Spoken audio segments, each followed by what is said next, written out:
ᱥᱟᱱᱟᱢ ᱠᱚ ᱥᱟᱹᱜᱩᱱ ᱡᱚᱦᱟᱨ ᱡᱩᱱ 2025 ᱨᱮᱭᱟᱜ ᱯᱨᱤভিᱭᱟᱥ ᱤᱭᱟᱨ ᱠᱚᱥᱪᱮᱱ ᱧᱮᱞᱮᱜᱼᱟ ᱵᱚ ᱱᱚᱣᱟ ᱠᱚᱥᱪᱮᱱ ᱨᱮ ᱠᱩᱠᱞᱤ ᱢᱮᱱᱟᱜᱼᱟ ᱮᱢ ᱟᱠᱟᱫ ᱯᱩᱛᱷᱤ ko ᱞᱟᱦᱟ ᱛᱟᱭᱚᱢ ᱪᱷᱟᱯᱟ ᱥᱚᱫᱚᱨ ᱟᱠᱟᱱ ᱞᱮᱠᱟᱛᱮ ᱥᱟᱡᱟᱣ ᱢᱮ। ᱛᱚ ᱱᱚᱣᱟ ᱠᱩᱠᱞᱤ ᱨᱮᱭᱟᱜ ᱞᱟᱹᱱᱟᱹᱭ ᱫᱚ ᱦᱩᱭᱩᱜᱼᱟ ᱚᱯᱥᱚᱱ ᱱᱟᱢᱵᱟᱨ 3। ᱡᱚᱛᱚ ᱠᱷᱚᱱ ᱞᱟᱦᱟᱨᱮ ᱦᱩᱭᱩᱜᱼᱟ ᱮ ᱦᱚᱲ ᱠᱩᱫᱩᱢ ᱯᱩᱛᱷᱤ। ᱱᱚᱣᱟ ᱪᱷᱟᱯᱟ ᱯᱟᱨᱥᱟᱞ ᱟᱠᱟᱱᱟ 1944 ᱥᱴᱮᱯᱷᱮᱱ ᱮᱪ ᱢᱩᱨᱢᱩ ᱨᱳᱢᱟᱱ ᱞᱤᱯᱤᱛᱮ ᱡᱷᱟᱲᱠᱷᱚᱸᱰ ᱠᱷᱚᱱ। ᱤᱱᱟᱹ ᱯᱚᱨᱮ ᱦᱩᱭᱩᱜᱼᱟ ᱰᱤ ᱥᱟᱱᱛᱟᱞᱤ ᱵᱷᱮᱱᱛᱟ ᱠᱟᱛᱷᱟ ᱠᱚ ᱟᱨ मेन कथा को 1988 धीरेन्द्र नाथ बास्के बांग्ला लिपि वेस्ट बेंगल खन इना परे हुआ भेंता झोला 1999 कनलियस मुर्मू रोमान लिपि न्यू दिल्ली इना परे हुआ कुदुम मुराई 2005 सनत कुमार सोरेन बांग्ला लिपि वेस्ट बेंगल इना परे हुआ लास्ट रे संताली पार्सी रे मेन कथा और भेंता कथा नवा क्वेश्चन रे कुकली मेनाआ नवा लयरी दो ओकोया कना मेनते तो नवा कुकली रे आलना दो हुआ कालिदास।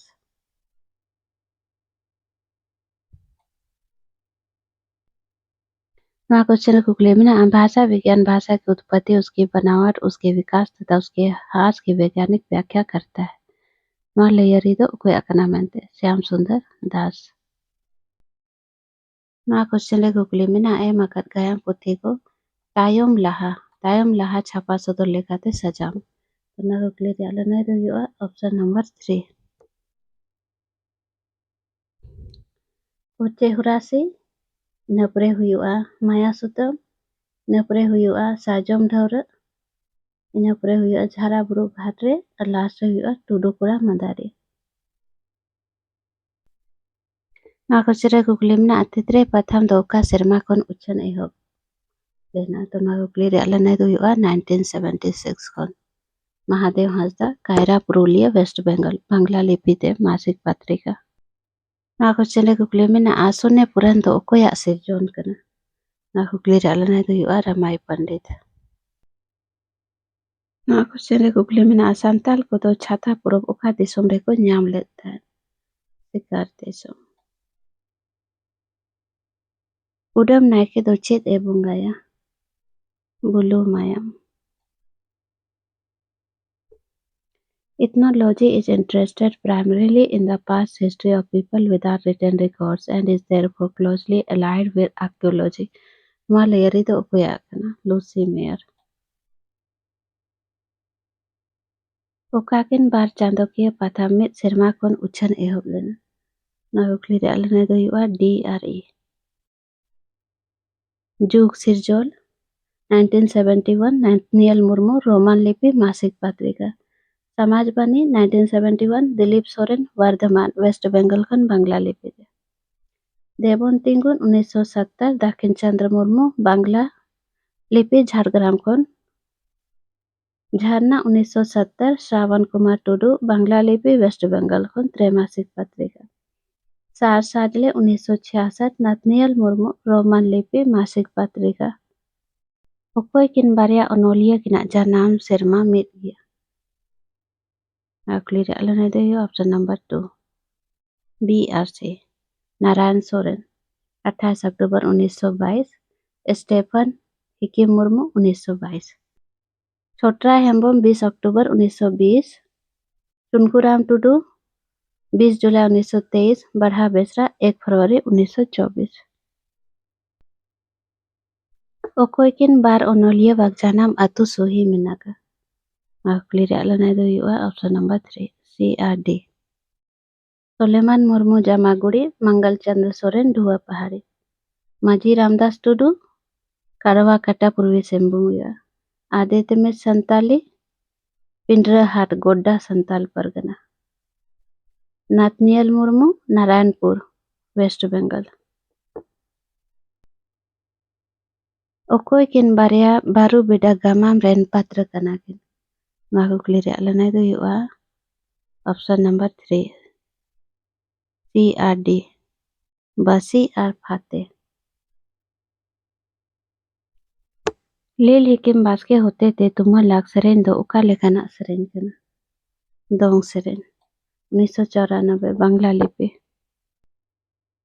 उकाकिन बारिया गमाम दो जयशंकर प्रसाद उल्लाख कना। BD तितली और इरावती उकाकिन बारया साकाम जानाम छटिया रियाक लेगरे लगा अतना साकाम नेम साकाम Ako चेंडे कुकलिमना सूचिवान सला सूची टुरे मिलो में हरिहर हांसदा सागुन तेज नारायण मुर्मू सरोज गया बाबूलाल मुर्मू बाहा बोंगा रघुनाथ टुडू तुपुन घाट वेदांग रियाक तिना लेखा मेना तुरुई गोटा शिक्षा कल्प व्याकरण निरुक्त छंद ज्योतिष सूचिवान सला सूची टुरे मिलो में नोते ओनोढ़िया को नोते ओनोढ़े पुथी nyutum em akana Jaleshwar Soren नोआ दो हुआ फुरगल दिसोम होड़ 1977 रे बांग्ला लिपि ते कालीराम सोरेन सुहाग माला 1977 बांग्ला लिपि लक्ष्मी नारायण मुर्मू नोआ रे दो हुआ जेरेद दिहा 1979 देवनागरी लिपि लोकनाथ मुर्मू नोआ रे दो हुआ पोहादारे 1980 बांग्ला लिपि उकाकिन बारया गायन रियाक तेतेत कना कथा वस्तु गलमराव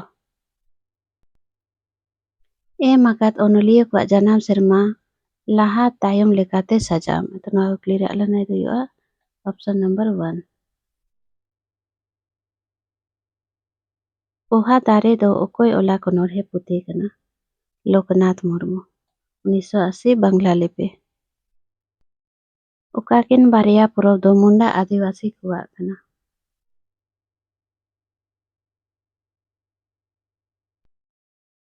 माकान चांदोकिया साहेब पाथाम को लाहा तायम छापा सदराकान लेकाते सजाम नोआ कुकली रे आला नाय दो ऑप्शन नंबर डी तो सीरियल वाइज में ABCD टूवर 1979 उपेंद्र नाथ सोरेन बिनपुर वेस्ट बंगाल खन बांग्ला लिपि मासिक पत्रिका लावड़िया 1980 विश्वनाथ मुर्मू झाड़ग्राम वेस्ट बंगाल खन बांग्ला लिपि मासिक पत्रिका रायला गिदी 1981 ताबड़ हेम्ब्रम हावड़ा वेस्ट बंगाल खन मासिक पत्रिका जीवी झरना 1982 मोहन चंद्र बेसरा कटक उड़ीसा खन वार्षिक पत्रिका रायबर 1985 डोमन हांसदा बलरामपुर वेस्ट बंगाल बांग्ला लिपि मासिक पत्रिका लाहा तायम उच्चन लेकाते ओनोढ़े पुथी को सजाम लाहा तायम मिनाते नोआ कुकली रे आला नाय दो ऑप्शन नंबर 4 जतोखन लाहारे हुआ सेरेन सेपेन 1970 रोहित कुमार भौमिक बांग्ला लिपि नपरे हुआ गिरा 1980 नारायण सोरेन देवनागरी लिपि नपरे हुआ कोयोखोर 1983 बाबूलाल मुर्मू देवनागरी लिपि नपरे हुआ लाहक होरे 1985 सरदा प्रसाद किस्कू बांग्ला लिपि लास्ट हुआ गुतुल खाक 1990 गौरचंद मुर्मू बांग्ला लिपि क्वेश्चन रे कुकली में आवाक्रोक्ति संप्रदाय रेन आयुरी दो कोई कना आचार्य कुंतक यूनिट 4 खन कुकली कना साहित्य सिद्धांत खन सर हार्बर्ट रिजले दो भारत रेन जात को असल लेकाते ने तिना थोकरे हाटिंग अकत को नोआ कुकली रे आला नाय दो हुआ पे थोक सूचीवान सला सूची टुरे मिलो में जीरी हिरी बालेश्वर सोरेन 1978 टोटवास संग्राम बास्के 1991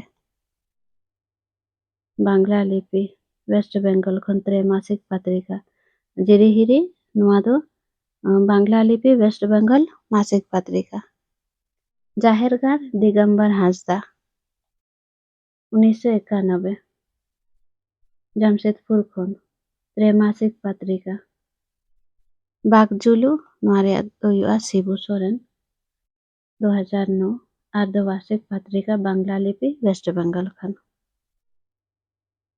क्वेश्चन कुकली में माकान आदिवासी को सांगे खन कम लेखावान लेखाते सजाव को कुकली रे आला नाय दो हुआ ऑप्शन नंबर 2 जतोखन सांगे नोडे नेलनामो कना बो आबो सांतार होड़ खर तो जतोखन लाहारे ऑप्शन रे नेलनामो कना सी जतोखन लाहारे मेना तो नोआ कुकली रे आला नाय दो हुआ ऑप्शन नंबर 2 जतोखन सांगे लेकाते आबो नेल को खान बो जतोखन सांगे मेना को बिल गोंड नपरे सांतार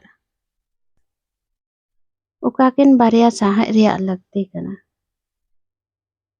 ᱦᱚᱲ ᱯᱚᱨᱦᱚ ᱧᱩᱛᱩᱢ ᱦᱟᱨ ᱨᱟᱦᱟ ᱨᱟᱞᱤ ᱜᱤᱛ ᱛᱩᱢᱟᱹᱞᱟᱜ ᱥᱮᱨᱮᱧ ᱯᱩᱛᱷᱤ ᱫᱚ ᱚᱠᱚᱭ ᱚᱞᱟᱜ ᱠᱟᱱᱟ? ᱡᱳᱛᱤᱞᱟᱞ ᱢᱟᱱᱰᱤ 2000 ᱵᱟᱝᱞᱟ ᱞᱤᱯᱤ ᱚᱠᱟᱠᱤᱱ ᱵᱟᱨᱭᱟ ᱦᱚᱲ ᱥᱮᱨᱮᱧ ᱯᱩᱛᱷᱤ ᱢᱤᱫ ᱥᱮᱨᱢᱟ ᱨᱮ ᱪᱷᱟᱯᱟ ᱥᱚᱫᱚᱨ ᱟᱠᱟᱱᱟ? ᱵᱟᱦᱟ ᱜᱤᱛ ᱠᱟᱨᱟᱢ ᱥᱮᱨᱮᱧ ᱵᱟᱦᱟ ᱜᱤᱛ 1980 ᱢᱚᱝᱜᱚᱞ ᱪᱚᱸद्ᱨᱚ ᱥᱚᱨᱮᱱ ᱠᱟᱨᱟᱢ ᱥᱮᱨᱮᱧ ᱱᱩᱱᱠᱩ ᱥᱚᱨᱮᱱ देवनागरी लिपि 1980 सूचीवान साला सूची रे मिलाव में बाबा तिलका मांझी 1784 जोतो खन लहारे नेल नामोग कना ए रिया 4 हुआ तो ए रिया 4 ऑप्शन नंबर 1 रे मेना रामचरित मानस पुथी दो अकोय ओलाग कना? गोस्वामी तुलसीदास होड़ कोरेन मारे हापड़ाम को रिया कथा पुथी रे एयाय नय दिसोम दो ओका को मेताग कना? चंपा दिसोम होड़ कोरेन मारे हापड़ाम को रिया कथा पुथी दो एलो स्क्रिप्ट रोड तकिन किन ओलाका 1887 सूचीवान साला सूची 2 रे मिलाव में ना हुकली रे लना दो ऑप्शन नंबर 1 नाडरी रिया हुआ गा तारू रिया हुआ जा डाटा रिया हुआ दा लुटी रिया हुआ बा नाडरी गा तारू जा डाटा दा लुटी बा आदित्य में संताली या कौशल ᱧᱩᱛᱩᱢ ᱫᱚ ᱪᱮᱫ ᱠᱟᱱᱟ? ᱢᱟᱵᱟᱱ ᱦᱮᱢᱵᱨᱚᱢ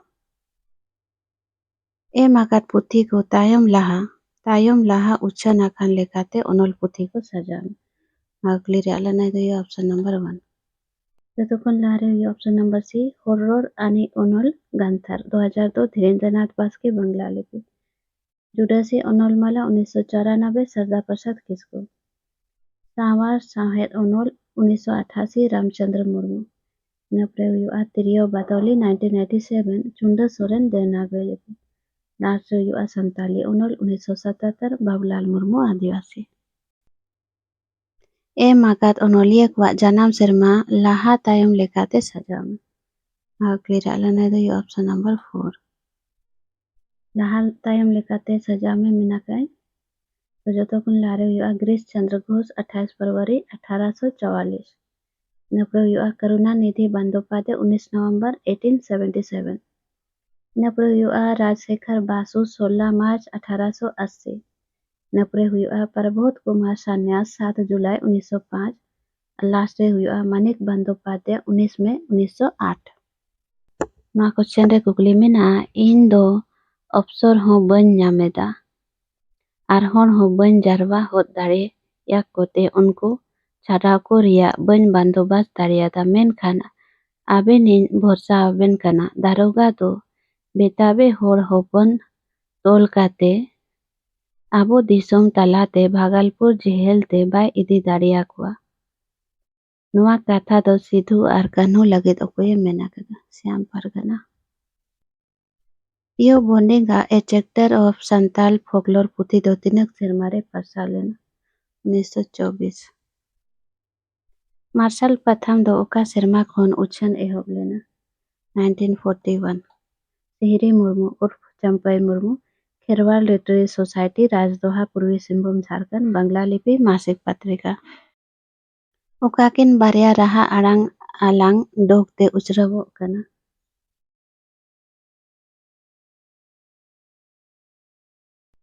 नेस दो चेत कना ओक्ते ललई कजनों गुनों ओका को पिया उराव आदिवासी को परिस कना पिरकी खालको लिंडा जूरी खातिर गायन रिया एआई अखड़ा रे दो ओकोय किन पात्र मेना किना लोसो आर लुस्को ओकाकिन बारिया अनोढ़े आषाढ़ बिनती अनोढ़े पुथी रे सेलेद मेना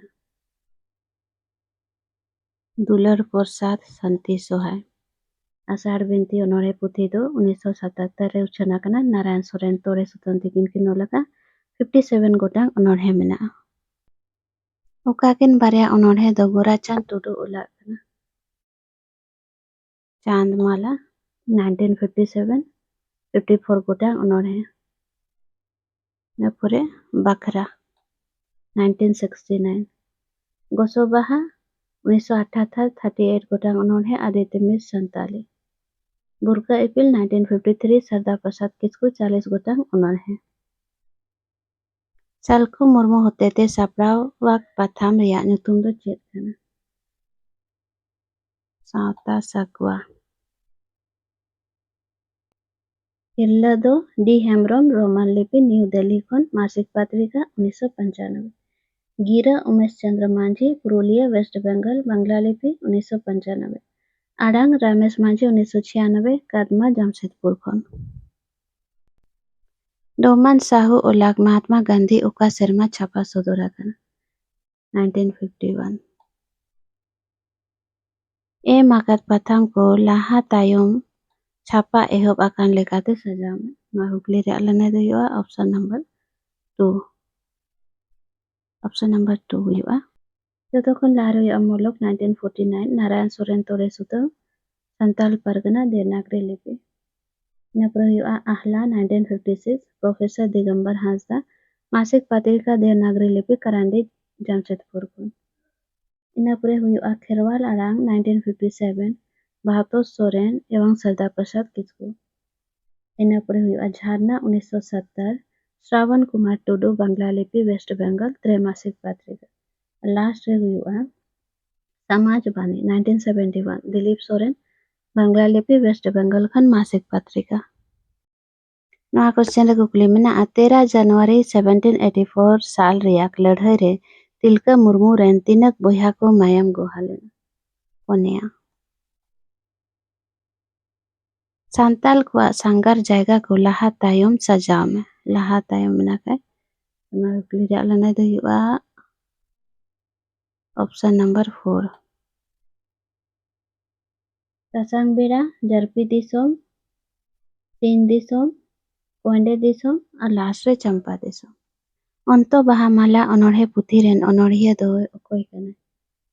तेज नारायण मुर्मू 1994 35 गोटांग अनोढ़े। उकाकिन दो बारिया गामाम दो शरत चंद्र चट्टोपाध्याय ओलाग कने? गृहदा पाथेर दावा। एम आका संताली अनोलिया को जनाम सेरमा लाहा तायम लेकाते सजाम। लाहा तायम मेना काय तो नवा कुकली रे लनाय दो ऑप्शन नंबर 2। तो को लारे मंगल चंद्र सोरेन 1898, इना परे हुआ नथनियल मुर्मू 3 सितंबर 1926, इना परे हुआ धीरेन्द्र नाथ बास्के 14 जून 1930, इना परे हुआ दिगंबर हांसदा 16 अक्टूबर 1939, और लास्ट रे हुआ रोहित कुमार भौमिक 9 जून 1940। सूची 1 सला सूची 2 रे मुला में नोडे ñelte ठीक कना संताल को मुर्मू एरिया 2। तो एरिया 2 का ऑप्शन रे मेना ऑप्शन नंबर 3। लाहा तायम छापा सदराकान सिरजव कथा को रेनाक पुथी सजाम। मा कुकली रे लनाय दो ऑप्शन नंबर 2। तखन लाहा होर समाज रे आरिचाली ऑप्शन नंबर बी 1992 धीरेन्द्र नाथ बास्के। इना परे हुआ खेरवाल बंशो संताल सेरवा 1993 लुसा हेम्ब्रम। इना परे हुआ हापराम कोको लई हटवा कदा 1999 रामेश्वर मुर्मू। इना परे हुआ होर होपन को उपरुम 2001 एस मुर्मू। लास्ट रे हुआ ओ तुपेल मानवी सिरजन 2007 मधु मार्डी।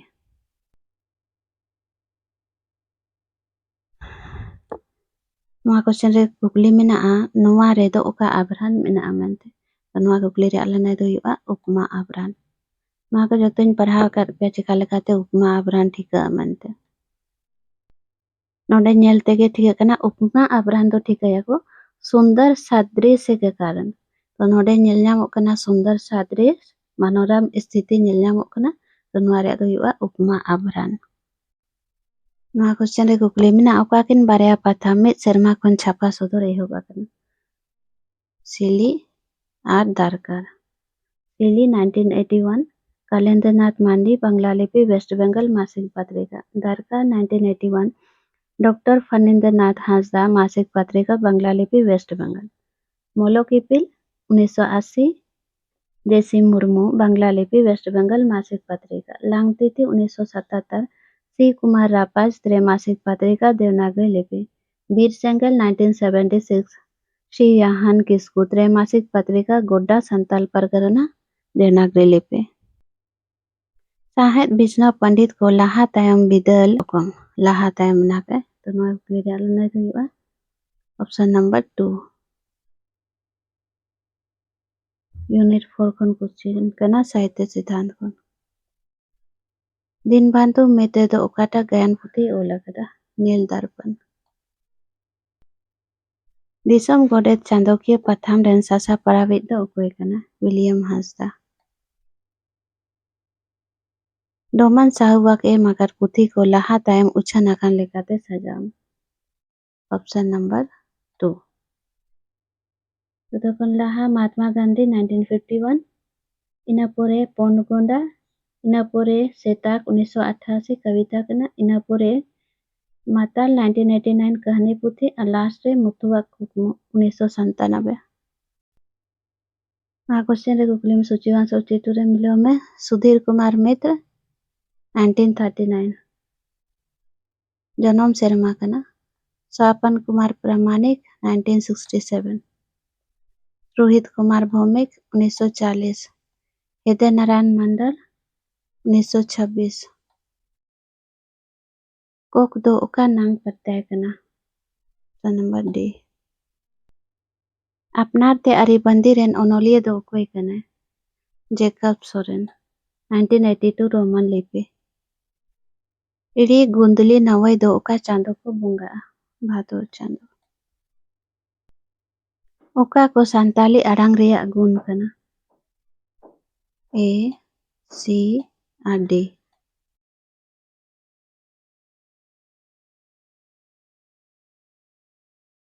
धोरम सिजो रिया सातारिया काडेर दो ओकोय ओरामाक कना दुर्खिम ए मकर पुथी को लाहा तायम उछन अकान लेकाते सजाम मार्कली रालाना दो ऑप्शन नंबर 1 लाहा तायम मना कय जतोखन लाहा रे सीरियल वाजे हुआ A B C D E जतोखन लाहा संताली प्रवेशिका 1951 डोमा साहू समित देवनागरी लिपि सुबह संताली शिक्षक 1982 भगवत मुर्मू ठाकुर संताली पर्ची उनुरुम 1985 केसी टुडू संताली व्याकरण 1994 विक्रमादित्य टुडू आठ पर्ची 2002 बाबूलाल मुर्मू आदिवासी पारसी कहानी पुथी दो ओकोय ओनोलिया ओल अकदा कलेंद्रनाथ मांडी 1994 बांग्ला लिपि नोआ क्वेश्चन रे कुकली मेना ओकाकिन बारिया हर साहेब रिया विधा कना हर सरेन कुदुम सूचीवान सला सूची टुरे मिलो में जेकब गिरिम समुदायवाद स्लेगल व्यक्तिवाद स्टेंथल जातिवाद बिशप पर्सी चरणवाद सूचीवान सला सूची टुरे मिलो में इंदो ओकोय दलपति मुर्मू सोनामुदम हरप्रसाद मुर्मू जान हापा केसी टुडू कोंका बालकिशोर बास्के ऑप्शन नंबर 4 हर हपन को सेदाय कथा दो ओका होते थे छापा प्रसार लेना कोई तो ओका परसी घारन रिया परसी कना सूचीवान सला सूची टुरे मिलो में बैसी सेंगेल नोरे अदो हुआ भीमसेन हेम्ब्रम 1986 बाबा तिलका मांझी चंद्रनाथ मुर्मू बैसी सेंगल वगना बुरसी सेंगल हुआ माला मुदम जमादार किसको 2010 बनिज बहू पद्मलोचन बास्के 2000 ऑप्शन नंबर 2 ठाकुर प्रसाद मुर्मू वाक जना मातु दो ओका कना लोवाडी सूचीवान सला सूची टुरे मिलो में कालिदास रघुवंश माघ शिशुपाल वध रत्नाकर हरविजय मांगखक। Option number 4।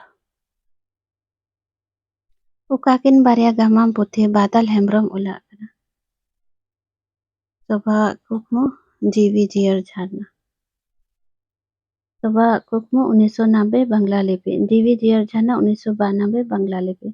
हारे चांदो लिखुन 2002 विश्वनाथ टुडू। सारी दुलर 2003 सभानाथ हांसदा ऑलचिकी लिपि। कुड़ह ᱧᱩᱛᱟᱹᱛᱨᱮ इपिल आहला 2007 लक्ष्मी नारायण हांसदा बांग्ला लिपि। WJ आचार खोड़ सेरेंज और दोंग सेरेंज पुथी किन दो तीनक साल रे छापा सदर आकना। 1945 रोमान लिपि।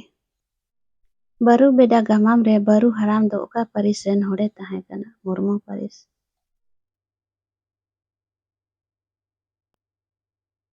सूचीवान सला सूची टुरे मिलो में झारना रे हुआ श्रावण कुमार टुडू वेस्ट बंगाल खन 1970। जुग खन जुग मारे हुआ जगन्नाथ टुडू। बीर सेंगल शिवयाहन किसको। चिरगल बादल किसको। सूचीवान सला सूची टुरे मिलो में नॉर्कली रेलने दे ऑप्शन नंबर 2। जानसन हुआ 1900। पाक्सले हुआ 1918। मुस्तान हुआ 1919।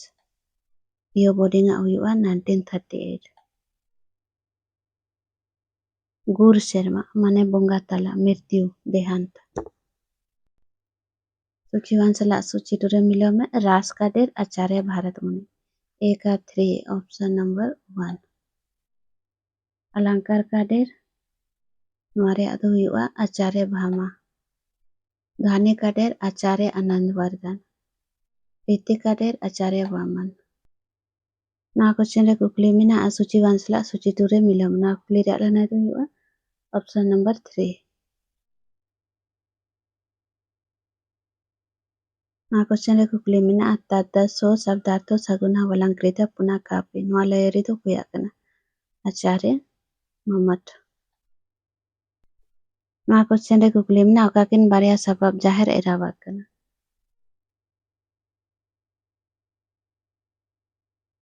ना क्वेश्चन रे कुकली मिना अकोय दो एंगात बंशो आदिवासी कना को।